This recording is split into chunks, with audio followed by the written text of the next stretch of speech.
What's the deal with, and how can you stay safe when you're having it? Welcome to Body Mind Insights. And today we're going to talk all about the process of inserting a penis into the anus of another partner, and people often engage in it for or to avoid an unwanted pregnancy. It's becoming more and more common among young heterosexual couples in the United States.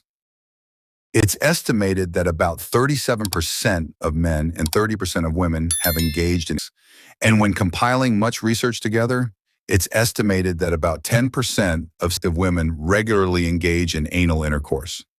Some people find it to be more intimate than vaginal intercourse or other forms.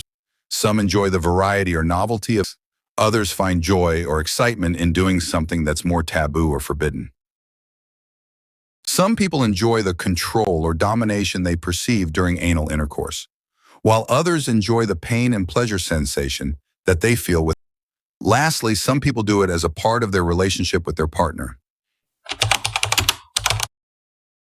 Interestingly, particularly between heterosexual couples, has been depicted as far back as 300 AD.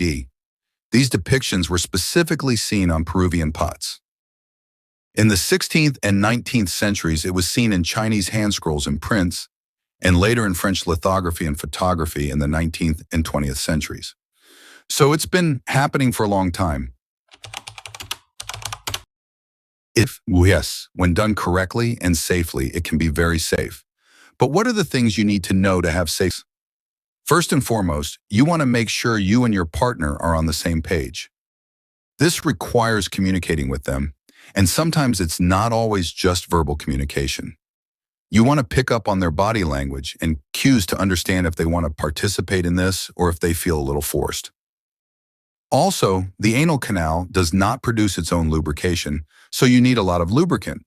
But what you should know is that the pH for the anus is different from the pH for the vagina, which is why water-based lubricants are typically designated for anal. It's also important to know that water-based lubricants dry out, and you may need to reapply. Other options are silicone-based or oil-based lubricants. Why would you need to use a condom? There's no risk of pregnancy with it. However, anal sex can put you at risk for sexually transmitted infections, STIs. And this is a serious problem because very few people actually use condoms during it. The anal tissues and the lining of the rectum are very thin and friable, meaning they easily bleed. This can expose you to each other's bodily fluids like blood, which can transmit STIs, including HIV, HPV, syphilis, gonorrhea, and chlamydia. So if you're unsure about your partner's STI status or want to protect yourself, it's always important to use a condom. You can also use a dental dam during oral to anal intercourse. Whether you use a condom or not, always use sufficient lubricant to ensure the experience is not only comfortable, but also safe. Also make sure that if you go from anal to vaginal penetration, you change condom. What about using toys? Very often when you're starting to explore anal intercourse or anal play, it's recommended to start with something smaller than a phallus, such as a lubricated finger or a... What kind of toys can you use safely in the anus? There are specific items marketed for anal intercourse that usually have a flared base or some sort of ring or string at the back, so you can easily pull out the device you're inserting. These are the ones you want to use. There are many products on the market, like butt plugs, anal beads, and dildos, but you want to make sure that these are designated for anal play.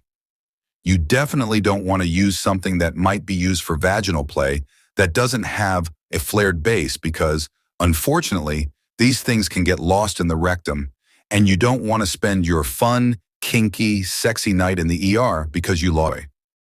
Also, after you've used any sort of toy for anal play, make sure you sanitize that toy before using it again.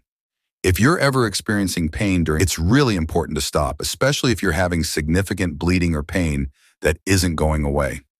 While it's extremely rare, sometimes there is the ring of muscles that surrounds the anus and helps control bowel movements. If it's injured, you can develop issues like fecal incontinence or accidents with stool. Again, this is extremely rare, but these things only happen when you're having unsafe anal, using lots of lubricants, not listening to your body, and forcing things to move forward when your body's not ready for it. I hope you found this video helpful so you can go on and have safe, sensual in your consenting partner.